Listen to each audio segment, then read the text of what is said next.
नमस्कार, capital TV का खास शो खबरों का पंचनामा देख रहे हैं आप। मैं हूं राधिका राज। आज हम लेकर आए हैं देश और दुनिया की 5 बड़ी खबरें, जिस पर चर्चा करने के लिए मेरे साथ स्टूडियो में मौजूद है कैपिटल टीवी के executive editor Rajeev Kumar. Sir, आपका बहुत बहुत स्वागत। धन्यवाद। सबसे पहले नजर आज की टॉप हेडलाइंस पर। देश भर में 77वें गणतंत्र दिवस की तैयारियां पूरी। इस साल परेड की थीम वंदे मातरम के 150 वर्ष पर आधारित। इसी बीच 2026 में पहली बार पीएम मोदी ने की मन की बात। 27 जनवरी को भारत और यूरोपियन यूनियन शिखर सम्मेलन में हो सकता है फ्री ट्रेड एग्रीमेंट का ऐलान। दोनों पक्षों का होगा बड़ा फायदा। अमेरिका की बड़ी परेशानी। वाराणसी में सियासी हंगामा। मणिकर्णिका घाट पर जा रहे सपा नेताओं को पुलिस ने रोका। कई नेताओं को किया नजरबंद। बांग्लादेश में एक और हिंदू युवक की हत्या के बीच क्रिकेट जगत में सनसनी। बांग्लादेश T20 वर्ल्ड कप से बाहर। आईसीसी की अब पाकिस्तान को भी सीधी वार्निंग। आरजेडी के राष्ट्रीय कार्यकारी अध्यक्ष बने तेजस्वी यादव। राष्ट्रीय कार्यकारिणी की बैठक में लालू यादव ने सौंपी बड़ी जिम्मेदारी। रोहिणी ने साधा निशाना। खबरों में सबसे पहले बात गणतंत्र दिवस की। देश भर में 77वां गणतंत्र दिवस मनाने की तैयारियां लगभग पूरी हो चुकी है। इस बार कर्तव्य पथ पर मुख्य परेड की थीम वंदे मातरम के 150 वर्ष रखी गई है। परेड में कुल 30 टैब्लॉक्स होंगे, जिसमें 17 राज्य और केंद्र शासित प्रदेश शामिल है। और इसी को ध्यान में रखते हुए पीएम मोदी ने मन की बात के 130वें एपिसोड में गणतंत्र दिवस का जिक्र किया और कहा कि 26 जनवरी संविधान लागू होने का दिन है, जो हमें संविधान निर्माताओं को नमन करने का मौका देता है। उन्होंने स्टार्टअप इंडिया की 10वीं वर्षगांठ, मिलेट्स के बढ़ते लगाव, गुणवत्ता पर जोर, पर्यावरण संरक्षण जैसे कई मुद्दों पर बात की। साथ ही उन्होंने स्टार्टअप इंडिया को दुनिया का तीसरा बड़ा इकोसिस्टम बताया और युवाओं को सैल्यूट किया। सर, इस बार गणतंत्र दिवस पर क्यों वंदे मातरम का थीम रखा गया है? देखिए, 150 वर्ष हो गए और तैयारी बड़े जोर शोर से चल रही है। जोर शोर का मतलब सिर्फ गणतंत्र दिवस की बात नहीं है। तैयारी वंदे मातरम को उसी तरीके से गाने का है जिस तरीके से जन गण मन गाते हैं। राष्ट्रीय गीत और राष्ट्रीय गान दोनों को एक तरह का सम्मान मिलना चाहिए। इसके लिए अमित शाह की टीम काम कर रही है और इसमें संविधान में संशोधन भी किए जाएंगे। वही स्टेटस वंदे मातरम को दिया जाएगा जो जन गण मन को है, और इसलिए तैयारी इस आधार पर की जा रही है। प्रधानमंत्री मोदी ने उसकी चर्चा की, लेकिन केवल खास इसी बात को लेकर नहीं है। इस गणतंत्र दिवस के अवसर पर परेड जो किए जाएंगे, उसमें सांस्कृतिक झांकियां जो देखी जाएगी, उससे पता चलेगा कि हिंदुस्तान कैसे बदल रहा है। इसी बात को लेकर मन की बात में पीएम मोदी ने चर्चा की और आज मन की बात करने के पीछे का रीजन भी यही था कि अभी दिखाना है पूरी दुनिया को, भारत में बैठे हुए उन लोगों को भी जो कि राजनीति में हिंदुओं को इग्नोर करते रहे, देश की भावनात्मक स्थितियों में परिवर्तन लाते रहे और यहां देश के लोगों को भटकाने की पूरी कोशिश करते रहे। गुलामी मानसिकता से बाहर निकलना है। तो इसलिए पीएम मोदी का जो मन की बात में अलग अलग सेगमेंट को बताना, वोटर्स डे की बात करना, युवाओं के साथ जुड़ाव और देश को आगे कैसे बढ़ाया जा सकता है, इसकी चर्चा करना ये संकेत देता है कि आगे आने वाले समय में सरकार की रणनीति में कुछ परिवर्तन आने वाले हैं और सरकार कुछ बड़े फैसले भी लेने वाली है। अभी तो 28 तारीख से संसद का सत्र शुरू होगा और देखा जाएगा कि संसद के सत्र में जो राहुल गांधी एजेंडा लेकर चल रहे हैं कि जी राम जी बिल के ऊपर हंगामा करेंगे, उस हंगामे का जवाब सरकार कैसे देती है। क्योंकि अभी स्पीकर ने कुछ समय पहले बोला कि अगर कोई हंगामा करता है, प्रोटोकॉल तोड़ता है, परेशानियां बढ़ाता है, तो उसके संसद के सदस्यता छीनने तक के लिए प्रावधान संसद में है, परंपराओं में है और नियम कानून में है। इसलिए अब संसद के अंदर शांति से रहो या संसद से हमेशा के लिए बाहर चले जाओ। जी, दूसरी बड़ी खबर भारत और यूरोपियन यूनियन के बीच होने वाले शिखर सम्मेलन से जुड़ी है। 27 जनवरी को होने वाले इस सम्मेलन में Bharat European union free trade agreement यानी कि FTA का ऐलान हो सकता है। ये डील अपने आखिरी चरण में पहुंच चुकी है और डील होने के बाद ये दोनों पक्षों को बड़ा फायदा पहुंचाएगी। FTA से टैरिफ कम होंगे, मार्केट एक्सेस आसान होगा और नए रास्ते खुलेंगे। भारत से EU में ज्वेलरी, जेम्स, पैरास्यूटिकल, पेट्रोलियम प्रोडक्ट्स जैसे टॉप 12 कैटेगरी में $21 बिलियन का पोटेंशियल है। अगर इनमें से आधा हिस्सा शिफ्ट हो गया तो भारत को 10 से 11 बिलियन डॉलर का अतिरिक्त निर्यात मिल सकता है, जिससे अमेरिका की परेशानी बढ़ेगी क्योंकि भारत के कई सामान जो अमेरिका जाते हैं वो EU में शिफ्ट हो सकते हैं। सर, क्या ये डील भारत के लिए गेम चेंजर साबित होगी? देखिए, भारत के लिए, पूरी दुनिया के लिए गेम चेंजर है। यह दिखा रहा है कि अमेरिका के वर्चस्व को किस तरीके से चुनौती दी जा सकती है, वो भारत सीखो। प्रधानमंत्री मोदी ने यही काम किया। ये साइलेंट किलर की तरह आगे बढ़ते रहे। वो ज्यादा बोलते नहीं अंतर्राष्ट्रीय मुद्दों पर। वो प्रेसिडेंट डोनाल्ड ट्रंप की तरह नहीं है कि हर दूसरे दिन आकर कुछ बयानबाजी कर दिए। भारत और पाकिस्तान के बीच सीज फायर उन्होंने करवाया, इसकी बात कर दिए। ये जो भारत में कहा जाता है अपने मुंह मियां मिट्ठू बनना, अपनी बड़ाई खुद करते रहते हैं। प्रधानमंत्री मोदी ये काम नहीं करते, बल्कि वो साइलेंटली दूसरे दिशा में काम कर रहे हैं, जो कि अमेरिका को पता है, अमेरिका के ट्रेड सेक्रेटरी को पता है, कॉमर्स सेक्रेटरी को पता है, एडमिनिस्ट्रेशन को पता है और अब डोनाल्ड ट्रंप को भी पता हो गया है। इसलिए ट्रंप प्रशासन की तरफ से कहा जा रहा है कि 25% टैरिफ जो भारत के ऊपर लगाया गया, इसलिए क्योंकि वो रूस से तेल खरीदता है, वो टैरिफ खत्म होगा। क्यों?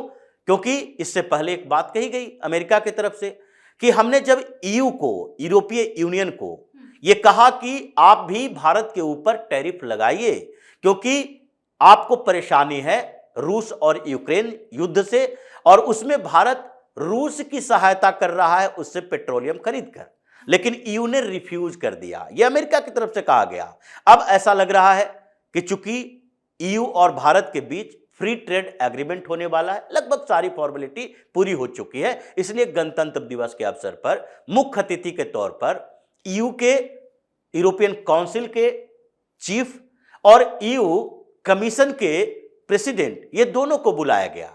और उससे पहले EU का डेलीगेशन भारत में, जो विदेश मंत्री से मिल रहे हैं, जो कृषि मंत्री से मिल रहे हैं, अलग अलग सेक्टर में जैसे दोनों के बीच कोऑर्डिनेशन हो सकता है, इसकी बात कर रहे हैं। अब ये दोनों के बीच अगर फ्री ट्रेड एग्रीमेंट होता है तो इसका मतलब यूरोप का पूरा बाजार भारत के लिए एक्सेसिबल होगा और भारत का बाजार भी उन लोगों के लिए एक्सेसिबल होगा। और इसीलिए अमेरिका की परेशानी बढ़ी है कि जो अमेरिका ने टैरिफ लगाया और जो हमें नुकसान प्रोडक्शन में हो रहा है कि हम कहां व्यापार करें, वो हमने पहले क्या किया, ब्रिक्स में शिफ्ट किया, फिर धीरे धीरे चाइना के सामने खोले और फिर अब यूरोप के मार्केट में हम अपने उस प्रोडक्ट को बेचेंगे। अमेरिका की जरूरत ही नहीं पड़ेगी। इसलिए अमेरिका भी अब घोषणाएं करने में लग रहा है। डोनाल्ड ट्रंप कह रहे हैं मोदी के साथ कोई बिग डील होगा, बड़े समझौते किए जाएंगे, वो हमारे मित्र हैं, समझ जाएंगे। तो इसका मतलब है अमेरिका ने यू टर्न लिया, यूरोपीय संघ का दबाव है और भारत के साथ ये डील गेम चेंजर है पूरी दुनिया के लिए। खबरों में अब बात मणिकर्णिका घाट की। वाराणसी में आज जमकर हंगामा किया गया। दरअसल समाजवादी पार्टी के कई बड़े नेता मणिकर्णिका घाट जा रहे थे, लेकिन पुलिस ने उन्हें रोक दिया। सपा का 11 सदस्यीय प्रतिनिधिमंडल घाट का निरीक्षण करने जा रहा था, जिसमें सांसद वीरेंद्र सिंह, प्रिया सरोज, MLC आशुतोष सिन्हा, सांसद जैसे कई नेता शामिल थे। पुलिस ने पूरे इलाके में सुरक्षा कड़ी कर दी और सपा नेताओं को घर पर नजरबंद भी कर दिया गया, जिसके बाद सपा की ओर से बयान आया कि भाजपा सच्चाई छिपाने की कोशिश करी है, यानी सीधे सीधे अब धार्मिक नगरी राजनीति का अखाड़ा बन गई है। सर, एक धार्मिक नगरी को राजनीतिक अखाड़ा बनाने की विपक्ष की क्या मंशा हो सकती है? देखिए, राजनीतिक अखाड़ा तो हमेशा से हर जगह होता है। जहां लोग होंगे वहां राजनीति होगी। बनारस में भी लोकसभा क्षेत्र भी है और वहां पर विधानसभा क्षेत्र भी है। राजनीति तो सबको करनी है, लेकिन आप राजनीति करते कैसे हो, किस मुद्दे को उठाते हो, यह निर्भर करता है कि आपकी राजनीति की दिशा कैसी है और निगेटिव है या पॉजिटिव है। सकारात्मक राजनीति कर रहे हो या नकारात्मकता से भरे हुए राजनीति कर रहे हो। इन लोगों ने गलती कर दी। इन लोगों ने वो सवाल उठाया जो सवाल भारतीय जनता पार्टी का है। अगर आप किसी के होम ग्राउंड पर क्रिकेट खेल रहे हो और उसमें आपको पता नहीं कि उसकी पिच उसके अनुकूल बनाई गई है, तो आप मैच हार जाओगे। वही स्थिति है। इनको लगता नहीं है कि आप अगर काशी के कॉरिडोर पर बात करोगे, मणिकर्णिका घाट पर बात करोगे, हिंदुत्व पर बात करोगे और उसमें आप ले आओगे कि मूर्तियां तोड़ रही है भारतीय जनता पार्टी की सरकार और उसमें भी योगी की सरकार, तो लोग विश्वास भी नहीं करेंगे। और हिंदुओं को ये पता है कि अखिलेश यादव कौन है, समाजवादी पार्टी का एजेंडा क्या है, अखिलेश यादव की पार्टी किन मुद्दों पर हंगामा करती है। ये अखिलेश यादव हैं, अपनी पत्नी की इज्जत नहीं बचा पाते मौलानाओं से, जो कि मस्जिद में मीटिंग करते हैं और उसके बाद ऐसे उलूल जुलूल बयान या जो अपमानित करने वाला बयान डिंपल यादव के खिलाफ, अखिलेश यादव चुप रह जाते हैं। ये सबको पता है उत्तर प्रदेश में कि समाजवादी पार्टी वो पार्टी है जिनके मुख्यमंत्री रहे मुलायम सिंह यादव ने राम मंदिर में कार सेवकों के ऊपर गोलियां चलाई थी। ये एक ऐसा विभत्स घटना थी जिसको कभी भी भुलाया नहीं जा सकता। ये वही सरकार है जो मुजफ्फरनगर में जब दंगा हुआ तो हिंदुओं को जेल में डाल दिया और मुसलमानों को खुला छोड़ दिया, जिसको योगी की सरकार ने उन हिंदुओं के ऊपर से आरोप खत्म किए और उसे बाहर निकाला। जो स्थिति यहां पर है उत्तर प्रदेश में, लोग कभी विश्वास कर ही नहीं सकते कि यह सरकार हिंदुओं के खिलाफ काम कर सकती है। लेकिन अगर एजेंडा के साथ साथ आप वही तरीका अपनाओगे जो जिहादियों का है, प्रदर्शन, हंगामा, आगजनी, ये प्रोटेस्ट करोगे हिंसात्मक, तो फिर उसका इलाज भी योगी के पास है, जो इलाज समाजवादी पार्टी के नेताओं का किया गया। अखिलेश यादव ये भूल चुके हैं कि अगर उन्होंने ज्यादा बड़ा चैलेंज दिया तो उतना ही बड़ा चैलेंज योगी स्वीकार करेंगे और इनका भी नंबर आने वाला है। कई घोटालों का केस इनके खिलाफ भी इंक्वायरी चल रही है। तो अखिलेश यादव अगर सही राजनीति करेंगे तो सही तरीके से राजनीति भारतीय जनता पार्टी योगी की तरफ से की जाएगी। अगर वो ज्यादा निगेटिव पॉलिटिक्स करेंगे तो उस निगेटिविटी के चक्कर में जो रहा सहा अभी तक इनकी पार्टी का आधार है वो भी खिसक कर खत्म हो जाएगा। जी, बांग्लादेश में एक और हिंदू युवक की हत्या की खबर ने दुनिया को झकझोर कर रख दिया है।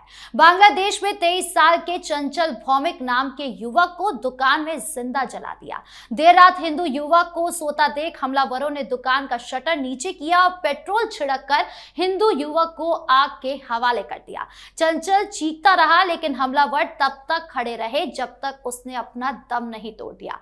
इस घटना के बाद भारत के युवाओं में भारी आक्रोश है। इसी बीच क्रिकेट में सनसनी मच गई जब ये आईसीसी ने ऐलान किया कि बांग्लादेश T20 वर्ल्ड कप से बाहर हो गया है और उसकी जगह स्कॉटलैंड को शामिल किया गया। वहीं दूसरी ओर आईसीसी ने बांग्लादेश के दोस्त पाकिस्तान को भी सीधी वार्निंग दे दी है।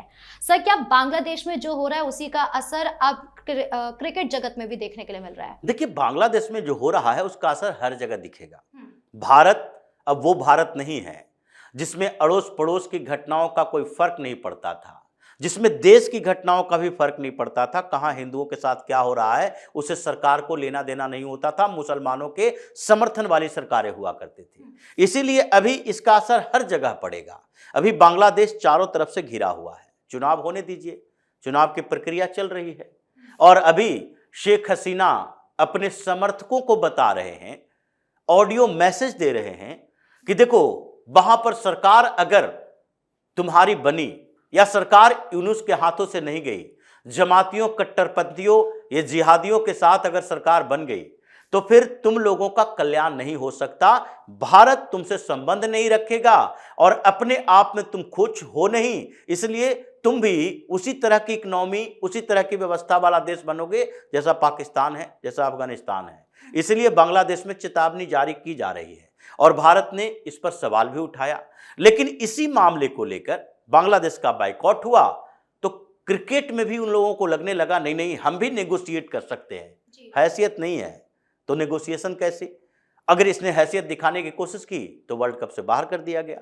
अब पाकिस्तान को चेतावनी दी गई है, ज्यादा सपोर्ट करोगे, ज्यादा इसी तरह की एक्टिविटी करोगे तो तुम्हें भी बाहर कर दिया जाएगा। कंगाल बोर्ड हो और कंगाल हो जाओगे। खिलाड़ियों को पैसा देने की औकात तुम्हारी नहीं है। तो इसलिए इन लोगों का हर प्लेटफॉर्म के ऊपर ये जो दिखता नहीं है, ऐसा नहीं होता कि किसी देश की व्यवस्थाओं में हम सीधे सैन्य कार्रवाई कर दें, लेकिन चारों तरफ से घेरा जा रहा है बांग्लादेश को भी, पाकिस्तान को भी, जिसके कारण इन दिन दोनों ही देशों में ये लग रहा है कि अभी अगर भारत में इसी सरकार को आगे काम करने का मौका मिलता रहा तो फिर हम आगे 10-15 सालों तक भारत को चैलेंज करने के लायक नहीं रह पाएंगे। जी, खबरों के अंत में अब बात आरजेडी में हुए बड़े फेरबदल की, जहां तेजस्वी यादव को आरजेडी का राष्ट्रीय कार्यकारी अध्यक्ष बनाया गया है। इस फैसले को आरजेडी एक नए युग की शुरुआत बता रही है। वहीं सत्ता पक्ष इसे आरजेडी और लालू यादव की परिवारवादी राजनीति बता रही है। बीजेपी नितिन नवीन का उदाहरण देकर आरजेडी पर पलटवार कर रही है। सर, क्या तेजस्वी यादव को जिस तरीके से आज कमान सौंपी गई है उसके बाद आपको लगता है कि जंगल राज की जो छवि है वो पूरी तरीके से मिट जाएगी? देखिए, तेजस्वी यादव कोई दूसरे थोड़ी है, वो भी जंगल राज की उपज हैं और जंगल राज पैदा करने वाले हैं। ये राष्ट्रीय जनता दल में परिवर्तन नहीं हुआ, ये परिवर्तन दिखाने की कोशिश की गई है। अभी राष्ट्रीय जनता दल में ये मांग उठ रही थी और मीसा भारती को वर्किंग प्रेसिडेंट बनाने की मांग राष्ट्रीय जनता दल के कई नेताओं ने उठाया था लालू प्रसाद यादव के पास, और उनको कहा गया था कि देखिए, अभी 2-3 नैरेटिव जो चल रहे हैं उसमें मीसा भारती को आगे लाते हैं तो कम से कम हमें थोड़ा सा फायदा मिलेगा। पहली बात कि देखिए, ये जितनी परिवारवादी पार्टियां हैं अपनी बेटियों को बाहर कर देता है। स्टालिन मुख्यमंत्री बन गया और उन्हीं की बेटी एक कन्नी मोजी केंद्र में किसी तरह से गुजारा कर रही है। प्रियंका वाड्रा राजनीति में पिछड़ गई, राहुल गांधी उनके ऊपर हावी रहते हैं। कितनी भी बात उठ जाए, राहुल गांधी हैं जो हमेशा आला कमान बने रहे, प्रियंका वाड्रा को मौका ही नहीं मिला। उसी तरीके से बड़ी बहन मीसा भारती और सबसे छोटे बेटे तेजस्वी यादव को पूरी कमान सौंपे हुए हैं। तो ये मीसा भारती का गुट एक्टिव हो रहा था। लालू प्रसाद यादव को कहा गया कि नहीं, अब थोड़ा ज्यादा पावर तेजस्वी को दी जानी चाहिए। ऐसे पिछले कार्यकारिणी की बैठक में राष्ट्रीय जनता दल के लालू यादव ने पूरी जिम्मेदारी तेजस्वी यादव को दे दी थी। राजद के संविधान में बदलाव किया गया था और कहा गया था कि अगर राजद के चुनाव चिन्ह में, किसी और टिकट बंटवारे में किसी तरीके के परिवर्तन करने की जरूरत होगी, नाम में भी परिवर्तन करने की जरूरत होगी, तो उसके लिए पूर्ण अधिकार तेजस्वी यादव को और लालू यादव को है।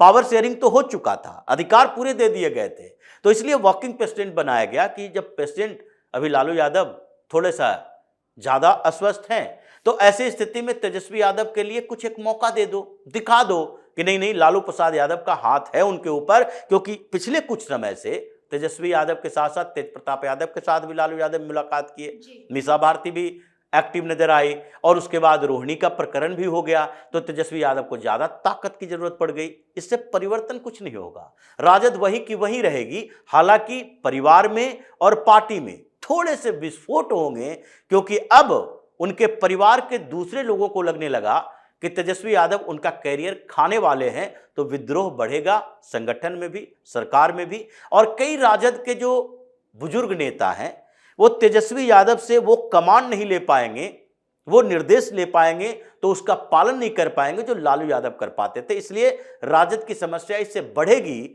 घटने वाली नहीं है। जी सर, इन तमाम मुद्दों पर जानकारी देने के लिए आपका बहुत बहुत धन्यवाद। धन्यवाद। तो खबरों का पंचनामा में आज के लिए फिलहाल इतना ही। देश विदेश की बाकी खबरों और उनके सटीक एनालिसिस के लिए देखते रहिए कैपिटल टीवी। हमारी वीडियो को लाइक कीजिए, शेयर कीजिए और कैपिटल टीवी को सब्सक्राइब कीजिए। धन्यवाद।